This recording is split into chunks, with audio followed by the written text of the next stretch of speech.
Raymond Goudou Kofi fait du lobbying auprès des députés pour accélérer l'adoption de la loi anti-tabac par le Parlement.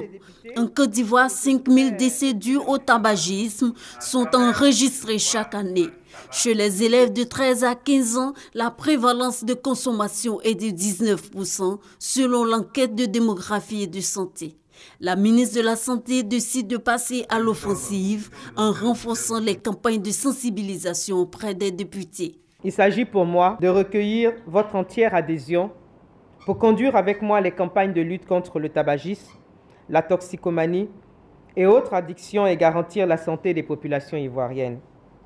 Je sais que sans la maîtrise des différents instruments internationaux et nationaux édictés à cet effet, et sans vos orientations et suggestions au niveau des stratégies adoptées, votre accompagnement risque de ne pas être à la hauteur de mes espérances. Projection de films sur les méfaits du tabac, remise de matériel aux parlementaires, le plaidoyer de la ministre rallie les députés à la cause. En réalité, le décret portant interdiction de fumer dans les lieux publics et les transports en commun est très peu respecté.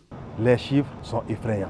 Ne pas voter ce projet de loi, mais c'est comme si on envoyait la jeunesse ivoirienne à l'abattoir. Quels sont ceux qui fument de façon générale? 80-90% sont les jeunes, les lycéens, les étudiants. Qui a intérêt à laisser sa jeunesse mourir de cette manière-là?